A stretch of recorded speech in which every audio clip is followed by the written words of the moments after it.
যে গণতন্ত্র প্রতিষ্ঠার জন্য জিয়াউর রহমান জীবন দিয়েছেন সেই গণতন্ত্র আজও বাধাগ্রস্ত হচ্ছে বলে মন্তব্য করেছেন বিএনপি চেয়ারপারসন বেগম খালেদা জিয়া। বৃহস্পতিবার জিয়াউর রহমানের ৪৪তম শাহাদত বার্ষিকীর অনুষ্ঠানে একথা বলেন তিনি। এ সময় তারেক রহমান বলেন, অন্তর্বর্তী সরকার ফাইল নির্ভর হয়ে পড়েছে, এভাবে দেশ চলতে পারে না। বিএনপির প্রতিষ্ঠাতা সাবেক রাষ্ট্রপতি জিয়াউর রহমানের ৪৪তম শাহাদাত বার্ষিকী উপলক্ষে এই আলোচনা সভা রাজধানীর ইঞ্জিনিয়ার্স ইনস্টিটিউশনে বিএনপি আয়োজিত এই অনুষ্ঠানে যোগ দেন দলের ভারপ্রাপ্ত চেয়ারম্যান, দলের শীর্ষ পর্যায়ের নেতাসহ বিভিন্ন শ্রেণী পেশার প্রতিনিধি। অনুষ্ঠানের শুরুতেই জিয়াউর রহমানকে নিয়ে প্রামাণ্য চিত্র প্রদর্শনী করা হয় বিএনপির পক্ষ থেকে। পরে জিয়াউর রহমানের রাজনৈতিক জীবন সহ নানা স্মৃতি তুলে ধরে বক্তব্য রাখেন বুদ্ধিজীবীরা। যে গণতন্ত্র প্রতিষ্ঠা আর সার্বভৌমত্ব রক্ষার লড়াইয়ে প্রধান অতিথির বক্তব্যে শহীদ জিয়ার আদর্শ লক্ষ্য বাস্তবায়ন করে তার প্রতি শ্রদ্ধা জানাতে নেতাকর্মীদের প্রতি আহ্বান জানায় বিএনপি চেয়ারপারসন খালেদা জিয়া। খুব শীঘ্রই আমরা বাংলাদেশকে গণতন্ত্রে পুনঃপ্রতিষ্ঠিত দেখতে পাব। এই হোক শহীদ জিয়ার শাহাদাত বার্ষিকীতে আমাদের অঙ্গীকার। এই লক্ষ্যে সুশৃঙ্খলভাবে এগিয়ে চলার জন্য আমি বিএনপির সকল পর্যায়ের নেতা কর্মী ও দেশবাসীর প্রতি আহ্বান জানাচ্ছি। অনুষ্ঠানে তারেক রহমান বলেন, অন্তর্বর্তী সরকারের সাথে জনগণের সরাসরি যোগাযোগ নেই। ফাইল নির্ভর হয়ে সকল সমস্যা সমাধান সম্ভব নয়। দেশের জনগণ তাদের পছন্দমতো সরকার গঠন করতে প্রস্তুত বলেও জানান তিনি। অন্তর্বর্তীকালীন সরকারের উপদেষ্টাদের সঙ্গে স্বাভাবিক কারণেই জনগণের কোনোই যোগাযোগ নেই। তারা অফিসে বসে ফাইলপত্র দেখে জনগণের সমস্যা চিহ্নিত করে সমাধানের চেষ্টা হয়তো কেউ কেউ করছেন। জনগণের সঙ্গে সরাসরি যোগাযোগ ছাড়া প্রশাসন নির্ভর, ফাইল নির্ভর বা ফাইল ওয়ার্ক দিয়ে সকল সমস্যার সমাধান যদি করা যেতই, তাহলে তো নিশ্চয়ই রাজনৈতিক দল বা রাজনীতির প্রয়োজন হতো না। গণতন্ত্র সহ জাতির মুক্তির জন্য সকলকে ঐক্যবদ্ধ থাকতে সবার প্রতি আহ্বান জানায় বিএনপি নেতারা। এখন একটি কথা, একটি কাজ, আমাদের জাতির মুক্তির জন্য। Sajjad Hossain, independent News, Dhaka. নির্বাচনের জন্য সরকারের ঘোষিত সময়ের মধ্যেই বিচার ও সংস্কার বাস্তবায়ন সম্ভব বলে মন্তব্য করেছেন জাতীয় নাগরিক পার্টির আহ্বায়ক নাহিদ ইসলাম। সরকার ধীরগতিতে কাজ করছে বলে অভিযোগ তার। বৃহস্পতিবার বিকেলে রাজধানীর মোহাম্মদপুরে জুলাই শহীদ পরিবারের সঙ্গে সাক্ষাৎ অনুষ্ঠানে তিনি আরও বলেন, সরকারকে নানা পক্ষ বাধা দিচ্ছে। সংস্কার ও বিচার প্রক্রিয়ায় যারা বাধা দেওয়ার চেষ্টা করবে তাদের বিরুদ্ধে প্রতিরোধ গড়ে তোলার হুঁশিয়ারি দেন তিনি। বলেন, এ সরকার শহীদ পরিবার, আহত ও গণ অভ্যুত্থানে অংশগ্রহণকারীদের কাছে দায়বদ্ধ, তাই শহীদদের সম্মান নিশ্চিত করতে হবে। গণ অভ্যুত্থানের আকাঙ্ক্ষা যতক্ষণ পর্যন্ত বাস্তবায়ন না হবে ততক্ষণ পর্যন্ত লড়াই চলবে। সরকারের কাজেও নানা গোষ্ঠী, নানা পক্ষ আসলে বাধা তৈরি করছে। আমরা তাদের কাছে আহ্বান জানাই যে আমরা যেই ঐক্যের ভিত্তিতে গণ অভ্যুত্থান হয়েছিল সেই ঐক্যটা ধরে রেখে সরকারকে সবাই সহযোগিতা, সমালোচনা সবকিছু করেই সরকারকে যাতে আমরা কাজ করতে দিই। রংপুরে জাতীয় পার্টির চেয়ারম্যান জিএম কাদেরের বাড়িতে হামলার ঘটনা ঘটেছে। এ সময় বাড়ি ভাঙচুর ও মোটরসাইকেলে আগুন দেওয়া হয়। বৃহস্পতিবার রাত ৯টার দিকে নগরীর সেনপাড়া স্কাই ভিউ বাসভবনে এ হামলা হয়। ঘটনার পরপরই পাল্টাপাল্টি অবস্থান নেন বৈষম্য বিরোধী ছাত্র আন্দোলন ও জাতীয় পার্টির নেতাকর্মীরা। তাদের মধ্যে কয়েক দফায় পাল্টাপাল্টি ধাওয়ার ঘটনাও ঘটে। এর আগে বৃহস্পতিবার বিকেলে রংপুরে আসেন জাতীয় পার্টির চেয়ারম্যান জিএম কাদের। সেনপাড়ায় স্কাই ভিউতে সাংবাদিকদের সঙ্গে মত বিনিময় করেন। এ সময় জিএম কাদেরের অবস্থান ঘিরে বৈষম্য বিরোধী ছাত্র আন্দোলনের নেতাকর্মীরা বিক্ষোভের ডাক দেন। এক পর্যায়ে মিছিলটি প্রেস ক্লাব চত্বর থেকে সেনপাড়ার স্কাই ভিউ বাড়ির দিকে রওনা হয়। এরপরই হামলা ও ভাঙচুরের ঘটনা ঘটে। পরিস্থিতি নিয়ন্ত্রণে ঘটনাস্থলে পুলিশ মোতায়েন রয়েছে। পার্টি অফিস থেকে বের হওয়ার আগেই শুনলাম যে এখানে তারা হামলা করেছে জিএম কাদের সাহেবের বাসায়। এটা বৈষম্য বিরোধী ছাত্র আন্দোলন এবং এনসিপির লোকজন ছিল, সাথে অন্য রাজনৈতিক দলের লোক ছিল, আমরা শুনলাম। জাতীয় পার্টির চেয়ারম্যান জিএম কাদের তার সেনপাড়াস্থ বাড়িতে অবস্থানকালে এনসিপি ছাত্র সংগঠন যারা আছে তারা তার গ্রেপ্তারের দাবিতে একটি বিক্ষোভ মিছিল নিয়ে এসে সেনপাড়া মোড়ের সামনে জাতীয় পার্টির লোকজনের সাথে ধাওয়া পাল্টা দেওয়া হয়। বর্তমান পরিস্থিতি নিয়ন্ত্রণে আছে। বঙ্গোপসাগরের গভীর নিম্নচাপটি উপকূল অতিক্রম করেছে। ধীরে ধীরে দুর্বল হচ্ছে সেটি, তবে এর প্রভাবে বিভিন্ন এলাকায় বৃষ্টি ও ঝোড়ো বাতাস বইছে। এদিকে নিম্নচাপের প্রভাবে জোয়ারের পানি 3 থেকে 5 ফুট উচ্চতায় ওঠায় নোয়াখালী, কুয়াকাটা, ভোলা ও লক্ষ্মীপুরের অনেক এলাকা প্লাবিত হয়েছে। আর মহেশখালীতে জোয়ারের পানিতে ডুবে এক কৃষক মারা গেছেন। উত্তাল বঙ্গোপসাগর, তীরে আছড়ে পড়ছে ঢেউ। জোয়ারের পানি স্বাভাবিকের চেয়ে বেড়ে যাওয়ায় শঙ্কিত উপকূলবাসী। কুয়াকাটায় উত্তাল সাগর আর জোয়ারের পানিতে ডুবে গেছে অনেক এলাকা। এমন অবস্থায় মাছ ধরা ট্রলারগুলো আশ্রয় নিয়েছে উপকূলের কাছে। স্বাভাবিকের চেয়ে 3 থেকে 4 ফুট বেশি উচ্চতার জোয়ারে প্লাবিত হয়েছে নোয়াখালীর হাতিয়া ও নিঝুম দ্বীপের নিচু এলাকা।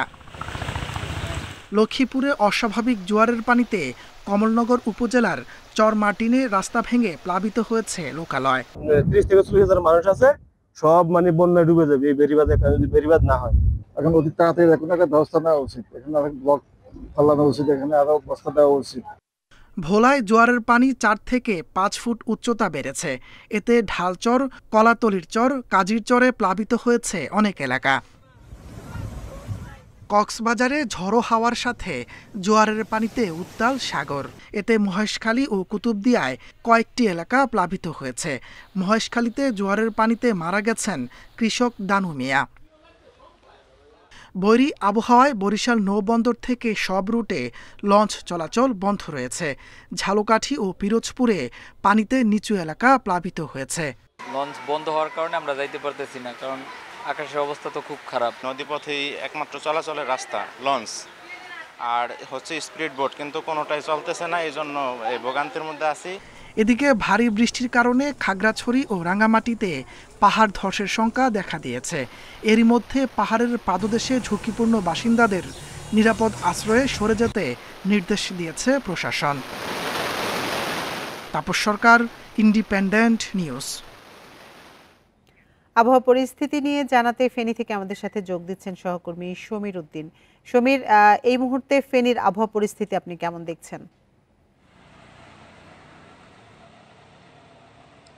দেখুন, গতকাল থেকে ফেনীতে ঝড়ো হওয়ার সাথে সাথে ভারী বৃষ্টিপাত হয়েছে। আজ সকাল 6টা পর্যন্ত ফেনীতে 159 মিলিমিটার 159 মিলিমিটার বৃষ্টিপাত রেকর্ড করেছে আবহাওয়া অধিদপ্তর। তারা বলছে যে এটি আগামী কালও বজায় থাকবে, ঝড়ো হওয়ার সাথে ভারী বৃষ্টিপাত হবে। তবে সমুদ্রের যে সৃষ্ট লঘুচাপ, এটি সমুদ্র উপকূল অতিক্রম করায় সেটির যে প্রভাব সেটি এখন কমতে শুরু করেছে।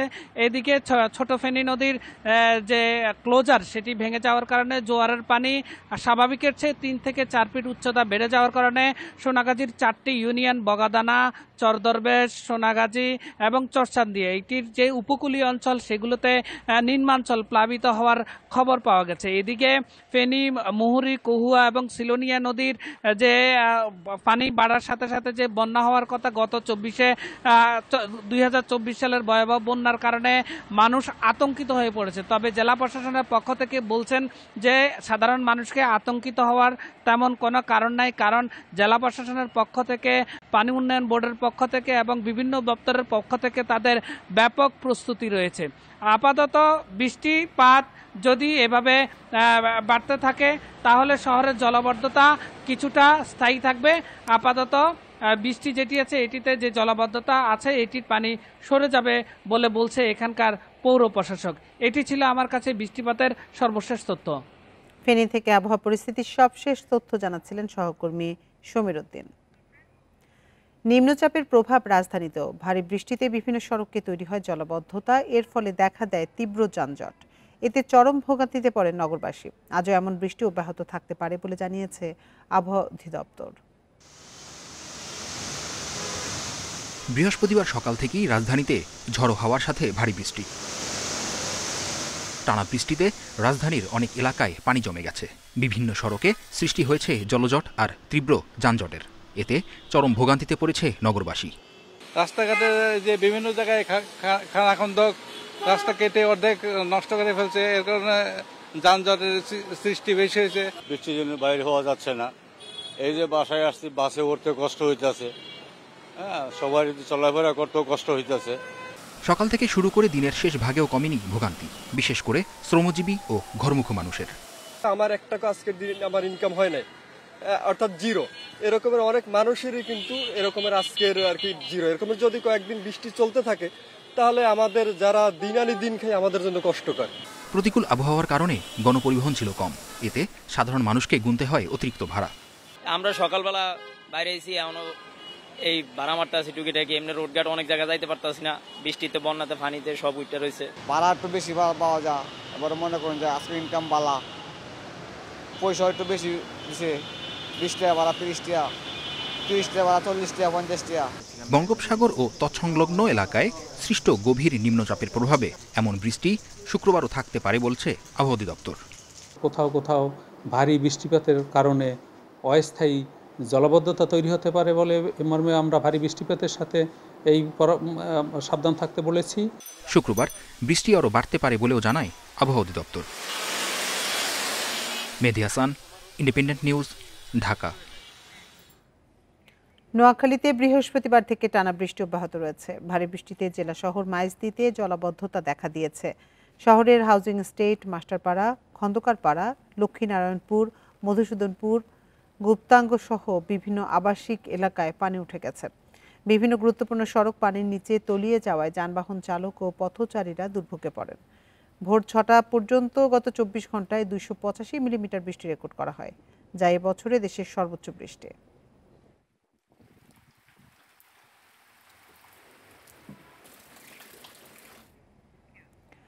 রাঙ্গামাটি খাগড়াছড়িতে রাত থেকে টানা বর্ষণে পাহাড় ধসের শঙ্কা রয়েছে। ঝুঁকিতে প্রায় 8,500 পরিবার। ভারী বৃষ্টির কারণে পাহাড় ধসের ঝুঁকি বেড়েছে রাঙ্গামাটিতে। শহরের ভেদভেদী লোকনাথ মন্দির, শিমুলতলি, রূপনগর, স্বর্ণটিলা এলাকায় ঝুঁকিতে রয়েছে 5,000-এর বেশি বাসিন্দা। এদিকে খাগড়াছড়ির কলাবাগান, সবুজবাগান, শালবন, কুমিল্লা টিলাকে অতি ঝুঁকিপূর্ণ এলাকা হিসেবে চিহ্নিত করা হয়। পাহাড় ধসে প্রাণহানি এড়াতে বিভিন্ন স্থানে মাইকিং করা হচ্ছে। এছাড়া বাড়ি বাড়ি গিয়ে মানুষকে ঝুঁকিপূর্ণ এলাকা থেকে সরে আসার আহ্বান জানায় জেলা প্রশাসন। পাহাড়ি সড়কে মাটি ধসে যাওয়ার শঙ্কা মোকাবেলায় কাজ করছে সড়ক ও জনপথ বিভাগ। প্রস্তুত রাখা হয়েছে জনবল ও মাটি সরানোর সরঞ্জাম। এদিকে বৃষ্টি অব্যাহত থাকায় দীঘিনালার মাইনী নদীর পানি বাড়ছে।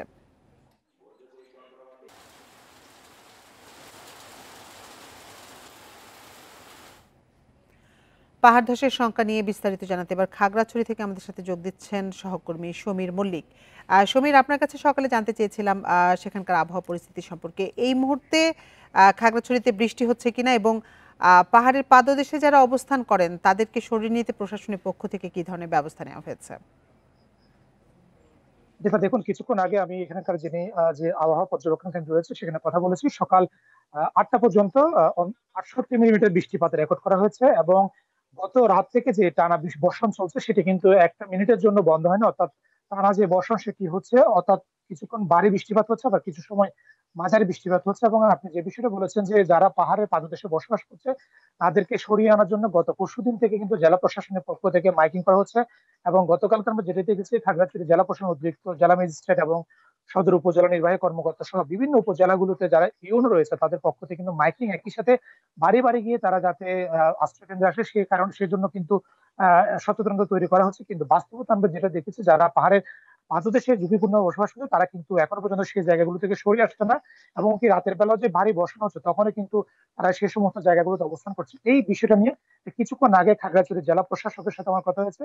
জেলা প্রশাসক বিএম ইফতেখার ইসলাম খন্দকার আমাদেরকে কিছুক্ষণ আগে জানিয়েছে, যদি যারা ঝুঁকিপূর্ণভাবে বসবাস করছে তারা যদি দুপুরের মধ্যে সরে না আসে তাদেরকে সেক্ষেত্রে একরকম বাধ্য করা হবে প্রশাসনের পক্ষ থেকে, যাতে তারা আশ্রয় কেন্দ্রগুলোতে আশ্রয় নেয়। সেই জায়গা থেকে কিন্তু জেলা প্রশাসন ইতিমধ্যে কাজ শুরু করেছে। অর্থাৎ নিকটস্থ যে সমস্ত সরকারি প্রাথমিক বিদ্যালয়গুলো রয়েছে সেখানে কিন্তু যারা ঝুঁকিপূর্ণভাবে বসবাস করছে তাদেরকে বাধ্য করে কিন্তু নিয়ে আসা হবে, যাতে তারা তাদের যে প্রাণহানি রয়েছে সেটি বা সংখ্যা রয়েছে সেই সংখ্যা যাতে এড়ানো যায়। অর্থাৎ মানুষের জীবনমাল নিরাপদ করার জন্য জেলা প্রশাসনের পক্ষ থেকে এই ধরনের উদ্যোগ নেওয়া হবে। এবং গতকাল রাতেও আমরা দেখেছি একই সাথে খাগড়াছড়ি জেলা সদর এবং দীঘিনালা উপজেলাতে যেখানে ঝুঁকিপূর্ণ বসবাসের পরিমাণ বেশি সেখানে কিন্তু উপজেলা প্রশাসন, জেলা প্রশাসনের পক্ষ থেকে মাইকিং করা হয়েছে। এবং একই সাথে আপনাকে জানিয়ে রাখি, খাগড়াছড়ির মধ্যে সবচেয়ে বেশি বন্যা প্রবণ এলাকা হচ্ছে দীঘিনালা। অর্থাৎ এই যে বৃষ্টিপাত যদি আরো আগামীকালও যদি সেটা যদি অব্যাহত থাকে সেক্ষেত্রে মাইনী নদীর পানি বেড়ে দীঘিনালা যে নিচু এলাকাগুলো রয়েছে অর্থাৎ মেরুম, বোয়ালখালী, এই সমস্ত জায়গাগুলো প্লাবিত হওয়ার একটা সংখ্যা তৈরি হয়েছে। তবে এখন পর্যন্ত আমরা যে বিষয়টা খবর নিয়েছি, পাহাড় ধসের কারণে কোনো জায়গায় আসলে প্রাণহানির সংখ্যা হয়নি। একই সাথে খাগড়াছড়িতে যে সমস্ত সড়কগুলো ঝুঁকিপূর্ণ রয়েছে, অর্থাৎ খাগড়াছড়ি চট্টগ্রাম সড়কের বেশ কিছু পাহাড়ি অংশ রয়েছে, খাগড়াছড়ি থেকে দিঘিনালা হয়ে যে সড়কটি বাগাইছড়ি গেছে, সেখানেও কিন্তু পাহাড় ধসা প্রতি বছর পাহাড় ধস হয়। এবারও সেই সংখ্যা থেকে সড়ক বিভাগের পক্ষ থেকে তারা জনবল প্রস্তুত রেখেছে এবং পাহাড় ধস হলে মাটি যাতে দ্রুত সরানো হয় সেই জায়গা থেকে তাদের মাটি সরানোর যে সরঞ্জাম সেটি প্রস্তুত রাখা হয়। এবং খাগড়াছড়ি জেলা প্রশাসন যে সূত্র বলছে, খাগড়াছড়িতে ৩,৫০০ যে পরিবার ঝুঁকিপূর্ণ রয়েছে তাদের মধ্যে সবচেয়ে বেশি ঝুঁকিতে রয়েছে কলাবাগান, সবুজবাগ, একই সাথে ১৮ পরিবার এবং এই এলাকাগুলো থেকে যারা ঝুঁকিপূর্ণ বসবাস করছে তাদেরকে সরিয়ে আনার জন্য প্রশাসনের পক্ষ থেকে উদ্যোগ নেওয়া হয়েছে। খাগড়াছড়ি থেকে সবশেষ তথ্য জানাচ্ছিলেন সহকর্মী সমীর মল্লিক।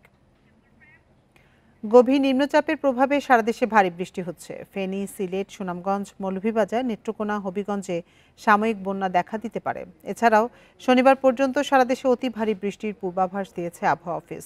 রাজধানী পরিস্থিতি ও আবহাওয়ার পূর্বাভাস নিয়ে জানাতে যোগ দিচ্ছেন সহকর্মী আনোয়ার সাদাত নূর।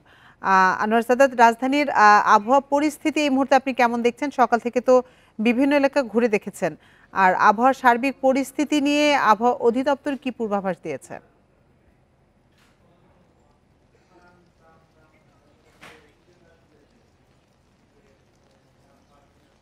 ঢাকা সহ সারা দেশে যে গতকাল থেকে বৃষ্টি হচ্ছে সেটি কিন্তু বঙ্গোপসাগরে যে লঘুচাপের নিম্নচাপের সৃষ্টি হয়েছে, গভীর নিম্নচাপ, তারই প্রভাবে। যদিও আবহাওয়া অফিস বলছে যে নিম্নচাপটি ক্রমেই লঘুচাপের দিকে এগিয়ে যাচ্ছে, সেটি বঙ্গোপসাগরের বাংলাদেশ সীমানা এবং পশ্চিমবঙ্গ হয়ে সেটি অতিক্রম করে যাচ্ছে, যার ফলে ধীরে ধীরে কিন্তু লঘুচাপটির শক্তি কমে আসছে এবং সেটি একটি লঘু নিম্নচাপে পরিণত হতে যাচ্ছে। তবে তার প্রভাবে যে বৃষ্টি সারা দেশে হচ্ছে সেটি চলমান থাকবে, অব্যাহত থাকবে আরও 1 থেকে 2 দিন, শনিবার দুপুর পর্যন্ত এই বৃষ্টির ধারা অব্যাহত থাকবে ঢাকা সহ সারা বাংলাদেশে। তবে অঞ্চল ভেদে সেটি কিছুটা কম বেশি হতে পারে, যেমন খুলনা এবং বরিশালের দিকে ক্রমে বৃষ্টির প্রবণতা কমে আসবে। তবে সেই তুলনায় রংপুর, সিলেট এবং ময়মনসিংহ এলাকায় সেই বৃষ্টির যে প্রবণতা সেটি আগামীকাল দুপুর পর্যন্ত অব্যাহত থাকতে পারে এবং সেটি ক্রমেই কমে আসবে, কিন্তু শনিবার পর্যন্ত এটি চলমান থাকবে, আবহাওয়া অফিস এমনটাই জানাচ্ছে। তবে আবহাওয়া অফিস যে একটি সাইক্লোনের কথা পূর্বাভাস বলেছিল, সেটি আসলে নিম্নচাপটি সাইক্লোনের রূপ ধারণ করেনি, সেটি এবার সাইক্লোন শক্তি নামে যেটি বলা হচ্ছিল সেটি আসলে হচ্ছে না। একই সাথে আবহাওয়া অফিস অনুরোধ জানিয়েছে যে কোনো ধরনের জন আতঙ্ক যেন তৈরি না হয় বা উপকূলবাসী সেটাকে সাইক্লোন ভেবে কোনো ধরনের যেন তাগাদা অনুভব না করে, সে ব্যাপারে অনুরোধ জানিয়েছে। তারা বলছেন যে সুস্পষ্টভাবে সেটি ধীরে ধীরে লঘুচাপে পরিণত হতে যাচ্ছে, কোনোভাবেই সেটি সাইক্লোনে হবে না। তবে এর প্রভাবে যে দমকা হাওয়া বইছে বন্দরগুলোতে, সেই বন্দরগুলোতে যে 3 নম্বর সতর্ক সংকেত দেখানো আছে সেটি অব্যাহত থাকবে আগামীকাল পর্যন্ত। সহসায় সেটি নামছে না এবং অতি ভারী বৃষ্টির কারণে পার্বত্য এলাকায় ভূমিধসের সংখ্যা দেখছে এবং সেখানে বসবাসকারীদেরকে সতর্ক থাকার আহ্বান জানিয়েছে আবহাওয়া অধিদপ্তর। আবহাওয়া অধিদপ্তর থেকে জানাচ্ছিলেন সহকর্মী আনোয়ার সাদাত নূর। অর্ধেক কর্মী দিয়েই করান পরিচ্ছন্নতার কাজ, কূটকৌশলে বেতন দেন কম, অনুপস্থিত কর্মীকে উপস্থিত দেখিয়ে মাসে লোপাট কোটি টাকা। ঢাকা উত্তর সিটির ইজারাদারদের বিরুদ্ধে এমন অভিযোগের তথ্য প্রমাণ মিলেছে তালাশির অনুসন্ধানে, অথচ নীরব দর্শকের ভূমিকায় কর্পোরেশন। সেভু বেগম উত্তর সিটি কর্পোরেশনের 24 নম্বর ওয়ার্ডের পরিচ্ছন্নতা কর্মী, মে মাসের 2, 3, 4 তারিখ অনুপস্থিত, অথচ বায়োমেট্রিক হাজিরায় তিনি উপস্থিত। 4 তারিখে আপনি কোথায় ছিলেন? আমি অসুস্থ ছিলাম, 1 তারিখে দিয়ে গেছি। উনি বলছে 4 তারিখে ডিউটি করেন নাই। ওর একদিন অ্যাবসেন্ট ছিল তো এইটাই করাইছে, তো আর খেয়াল নাই যে বলতেছে না। একই ঘটনা আরেক পরিচ্ছন্নতা কর্মী নাজমা বেগমের ক্ষেত্রেও। তিনি মে মাসে 8 দিন অনুপস্থিত, অথচ হাজিরা অ্যাপসে উপস্থিত। এই ব্যাপারে আমি কোনো কথা বলবো না। ভাই নাজমা বেগম প্রেজেন্ট কেমনে হলো ভাই? প্রকৃত কর্মীর সংখ্যাও গড়মিল। 25 নম্বর ওয়ার্ডে 122 জনের মধ্যে 44 জনকে হাজিরা দিতে দেখা গেল, অথচ কিছুক্ষণের মধ্যে তা হয়ে গেল দ্বিগুণ। আপনারা 80 জন কিভাবে পাইলেন? কিভাবে পাইলাম? আমরা তো কাজ করাইলাম, এই কাজগুলি করাইছি না। আমরা তো 40 জন পেলাম। তাই শুধু তাই নয়, সকাল 6টায় 22 জন ড্রেন শ্রমিক অ্যাপসে হাজিরা দিলেও মাঠে দেখা যায়নি অর্ধেকও। আপনি লেখাচ্ছেন মোট স্ক্যান হয়েছে 22 জনের, অথচ আপনার মাঠে লোকই নাই। 22 জনের উপস্থিতি কিভাবে? ডিএনসিসির শর্ত অনুযায়ী পরিচ্ছন্নতা কর্মীদের ন্যূনতম বেতন ৮,১০০, অথচ দেওয়া হচ্ছে 6 থেকে 6,৫০০ টাকা। সেক্টরে যারা মহিলা কাজ করে এদের বেতন হচ্ছে 8,500 টাকা। 8,500 একটা মহিলা পাইনি। তাহলে এটা বলে কেন? সারাকে বুদ্ধি সাররা শিখাই দেয় কইতে। এসবের কিছুই জানে না সিটি কর্পোরেশন, অথচ চুক্তি ছাড়া থার্ড পার্টির ভুয়া বায়োমেট্রিকের ভিত্তিতে ইজারাদারদের টাকা দিচ্ছে বছরের পর বছর। তাদের থার্ড পার্টির অ্যাপ আপনারা কিভাবে এটার আপনারা কাউন্ট করছেন? মানে কিভাবে আপনি সেটার ভিত্তি করে আপনি এতগুলো টাকা তাদেরকে বরাদ্দ দিচ্ছেন? এটা নিয়ে কোনো ইয়া নাই, ছাড় নাই। আমি তো প্রথম দিনই বলেছি যে এই পুরো প্রক্রিয়াতে, সার্ভিস প্রক্রিয়াতে কোনো ধরনের বায়াসনেস এবং যারা জড়িত আছে দুর্নীতিতে, আমরা এগুলোর কোনো ছাড় দিব না। বায়োমেট্রিক হাজিরা জালিয়াতির নেপথ্যে অ্যাপস নির্মাণকারী প্রতিষ্ঠান ৭১ আইটির পরিচালক তারেক মাহমুদ তানিম, কিন্তু তিনি তো কথা বলতেই নারাজ। Nazmul Sayeed, Independent News, Dhaka. চাহিদার তথ্য যাচাইয়ের কারণে এবার কমে গেছে অপ্রয়োজনীয় 4 কোটি বই ছাপার কাজ। এর ফলে সরকারের সাশ্রয় হচ্ছে প্রায় 200 কোটি টাকা। বেশি বই ছাপানোর চাহিদা দিয়ে বেশি মুনাফা হাতানোয় জড়িতদের বিরুদ্ধে কঠোর ব্যবস্থা চেয়েছেন শিক্ষা গবেষকরা। বিগত বছরগুলোতে প্রয়োজনের চেয়ে অনেক বেশি বইয়ের চাহিদা দিত শিক্ষা প্রতিষ্ঠানগুলো। অসাধু শিক্ষা কর্মকর্তাদের সঙ্গে যোগসাজশেই এই বাড়তি চাহিদা। বইয়ের বাড়তি চাহিদার বিষয়ে এবার কঠোর অবস্থানে এনসিটিবি। 32টি ভ্রাম্যমাণ দল গঠন করে সরেজমিন তথ্য যাচাই হয়েছে। তারা শিক্ষা প্রতিষ্ঠানে হাজিরা খাতা ও সরবরাহ করা বইয়ের হিসাব মিলিয়ে বই ছাপানোর সিদ্ধান্ত নিয়েছে। অপ্রয়োজনীয় চাহিদা বাদ দেয়ায় কমে গেছে প্রায় 4 কোটি বই ছাপানোর কাজ। আমরা তো নিজে অ্যাপস ব্যবহার করে আমরা কালেক্ট করেছি ডেটাগুলি। আমরা বোর্ডের কাছ থেকে ডেটাগুলি নিয়ে এসেছিলাম, ক্রস চেকিং করে ওখানে কিছু কমিয়েছি। আমরা নির্দেশনা দিয়েছিলাম ফিল্ড পর্যায়ে কড়াকড়িভাবে যে কোনোভাবে যেন বেশি না আসে বই। এনসিটিভির তথ্য অনুযায়ী চলতি বছরের জন্য 40 কোটি 12 লাখ বই ছাপানো হয়। এর মধ্যে গত বছর নতুন শিক্ষাক্রম বাদ দেয়ায় 10ম শ্রেণীর জন্য ছাপাতে হয়েছে 5 কোটি বই, যা আগামী শিক্ষাবর্ষের জন্য এবার ছাপাতে হবে না। জুনের মধ্যে আমাদের সমস্ত প্যাকেজ আপলোড হয়ে যাবে এবং আমরা by last part of mid part of November আমরা বইগুলি আমাদের নির্দিষ্ট যে পয়েন্টগুলি আছে সেই পয়েন্টগুলি পৌঁছার টার্গেটেই কাজ করে যাচ্ছে। শিক্ষা গবেষকরা বলছেন, বিগত বছরে অতিরিক্ত চাহিদা দেওয়ার সাথে জড়িতদের চিহ্নিত করে কঠোর ব্যবস্থা নিতে হবে, কেননা তাদের কারণে কোটি কোটি টাকার অপচয় হয়েছে। সাধারণত এরকম মানে বেশি চাহিদা দিয়ে পেজ মালিক, তারপরে মাঠ পর্যায়ের কর্মকর্তা, তারপরে অন্যান্যরা মিলে এই টাকার এই নাম্বারটা কিন্তু একজ্যাক্ট নাম্বার না। এরা এই যে বাড়তি টাকাটা যে থাকে, এরা কিন্তু এরা এক ধরনের ভাগ বাটোয়ারা করে না। এখানে যেই জায়গাটা উচিত হলো সেটা হলো যে এনসিটিভি এটা খুব সহজে নিয়ন্ত্রণ করতে পারে। আগামী বছরের বই ছাপানোর দরপত্র প্রক্রিয়া এরই মধ্যে শুরু হয়েছে। নূরে আলম, ইন্ডিপেন্ডেন্ট নিউজ, ঢাকা। বাস্তবতা নিরিখে আসন্ন বাজেটে সামাজিক নিরাপত্তা কর্মসূচি ঢেলে সাজানোর পরিকল্পনা করছে অন্তর্বর্তী সরকার। কমানো হচ্ছে কর্মসূচির সংখ্যা। উপকারভোগী বাছাইয়ে স্বচ্ছতা আনার পাশাপাশি কিছুটা বাড়ছে মাথাপিছু বরাদ্দ। অর্থনীতিবিদরা বলছেন, সমন্বিত ব্যবস্থাপনায় ধাপে ধাপে টেকসই সামাজিক সুরক্ষার দিকে হাঁটতে হবে রাষ্ট্রকে। দেশের ২৬ মন্ত্রণালয়ে ১৪০টি কর্মসূচির মাধ্যমে সামাজিক নিরাপত্তা কর্মসূচি বাস্তবায়ন হচ্ছে। চলতি অর্থবছরের বাজেটে এজন্য বরাদ্দ রাখা হয় ১,৩৬,০২৬ কোটি টাকা, বা বাজেটের ১৭.০৬%। কিন্তু আগামী অর্থবছর কর্মসূচির সংখ্যা কমে নামতে পারে ১০০টিরও নিচে। বরাদ্দ হতে পারে প্রায় ৯৬,০০০ কোটি টাকা। চলতি বাজেটে সামাজিক নিরাপত্তা খাতের বরাদ্দের মধ্যেই অবসরপ্রাপ্ত সরকারি কর্মীদের পেনশনে ৩৬,৫৮০ কোটি টাকা, সঞ্চয়পত্রের সুদে ৮,৮২৮ কোটি টাকা সহ আরও কিছু খরচ যুক্ত আছে। বিভিন্ন এখানে কার্যক্রম আছে, কিছু কিছু কার্যক্রমকে আরও একটু সুসংবদ্ধ করে একটা জায়গায় নিয়ে আসা, এটাও আমাদের করতে হবে যাতে করে এটার অ্যাডমিনিস্ট্রেশনটার খরচও কম হয়, এটা আরও এফেক্টিভও হয়। আর ক্রমান্বয়ে আমাদের সোশ্যাল সেফটি নেট থেকে সোশ্যাল সিকিউরিটির দিকে যেতে হবে, যাতে একটা সবার জন্য ন্যূনতম একটা সুরক্ষা সমাজ দিতে পারে, রাষ্ট্র দিতে পারে।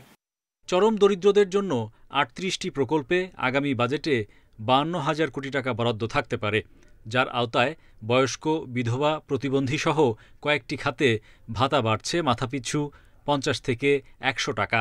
খাদ্যবান্ধব কর্মসূচিতে স্বল্প মূল্যে ৫৫ লাখ পরিবারের জন্য ১০ লাখ টন চাল বরাদ্দ হতে পারে। পরিকল্পনা উপদেষ্টা বলছেন, অনিয়ম ও রাজনৈতিক প্রভাবে সামাজিক কর্মসূচিতে যুক্তদের ছাঁটাইয়ে জোর দেবে সরকার। সত্যিকার উপকারভোগী যারা হওয়া উচিত আর যারা হওয়া উচিত না তাদেরকে বের করে দিতে পারি, তাহলে তো এই ভাতার পরিমাণ বাড়ানো যাবে এই বরাদ্দের মধ্যেই, এবং কাউকে যদি অন্যায়ভাবে বাদ দেওয়া হয় যাতে সুযোগ থাকে যে সে আবার এর ভিতরে ঢুকতে পারে। চরম দারিদ্র্য পীড়িতদের জন্য বছরে সর্বোচ্চ ৪০ দিনের কর্মসংস্থান কর্মসূচিতে উপকারভোগীদের দৈনিক মজুরি বেড়ে হতে পারে ২৫০ টাকা। Hari Saha, independent News, Dhaka.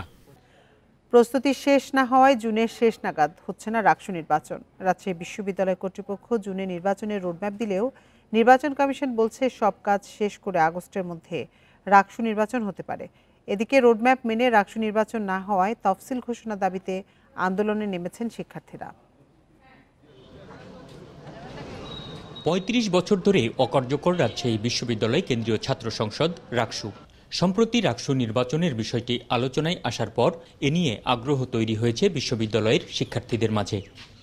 আমি ফার্স্ট ইয়ারে পড়াশোনা করি, আমি এখনও জানি না যে কেন্দ্রীয় ছাত্র সংসদ কীভাবে পরিচালনা হবে, কিন্তু আমি একটা নতুন রাজনীতি দেখতে চাই দেখে আমি রাকসু চাচ্ছি। রাকসু হচ্ছে দীর্ঘদিনের চাওয়া এটা, আর হচ্ছে ৫ই আগস্ট পরবর্তী সময়ে বিশ্ববিদ্যালয়ে হচ্ছে এই রাকসুর যে আবেদন এটা হচ্ছে আরও বৃদ্ধি পেয়েছে। বিশ্ববিদ্যালয়ের বর্তমান প্রশাসন দায়িত্ব নেওয়ার পর জুন মাসের মধ্যে রাকসু নির্বাচনের রোডম্যাপ ঘোষণা করে। কেন্দ্রীয় ছাত্র সংসদের গঠনতন্ত্র চূড়ান্ত করার সাথে গঠিত হয় নির্বাচন কমিশন। তবে রোডম্যাপ অনুযায়ী কার্যক্রম না হওয়ায় হতাশ শিক্ষার্থীরা। এই যে ডেটগুলো অনুযায়ী কার্যক্রম হচ্ছে না, এটা আমাদের একটা অন্যতম সংশয়ের কারণ। আর আমরা বিভিন্ন মাধ্যমে জানতে পেরেছি যে প্রশাসনের মধ্যেই একটা অংশ হয়তো চাচ্ছে না, বা ওনারা মনে করছে যে হলে একটু যেন লেন্দি হয়, বা হলেও হবে, না হলে সমস্যা নেই। রাকসুর নির্বাচন কমিশন বলছে প্রস্তুতির কাজ অনেকটাই এগিয়েছে। আগামী আগস্ট নাগাদ হতে পারে রাকসু নির্বাচন। ভোটার তালিকা প্রস্তুত সহ নির্বাচন সংক্রান্ত অনেক কাজ ইতোমধ্যে শেষ হয়েছে। বাস্তবায়ন করার জন্য যে প্রশাসনিক কাঠামো, এটা বড় ধরনের অগ্রগতি যে একটা নির্বাচন কমিশন হয়েছে এবং সিন্ডিকেটে এটা অনুমোদিত হয়েছে। এটা রাজশাহী বিশ্ববিদ্যালয়ে এর আগে কখনোই ছিল না। এটি কিন্তু একটা বড় ধরনের অগ্রগতি। এবং ইলেকশন কমিশন হওয়ার পর ইলেকশন কমিশন আজ থেকে পূর্ণাঙ্গ বৈঠকে বসেছে এবং আজ থেকে ধরে নিতে পারেন ইলেকশনের যে কর্মকাণ্ডগুলো আছে সেগুলো আমরা শুরু করেছি। রাকসু নির্বাচনের পূর্ণাঙ্গ তফসিল ঘোষণা সহ বিভিন্ন দাবিতে চলতি মাসে একাধিক মানববন্ধন ও বিক্ষোভ করেছেন শিক্ষার্থীরা। Ahsan Habib, Apu, Independent News, Rajshahi. আর এ ছিল এখনকার সংবাদে। ইন্ডিপেন্ডেন্ট টেলিভিশনের সব খবরে বিস্তারিত জানতে চোখ রাখুন ফেসবুক, ইউটিউব এবং এক্সে। এতক্ষণ সাথে থাকার জন্য ধন্যবাদ সবাইকে।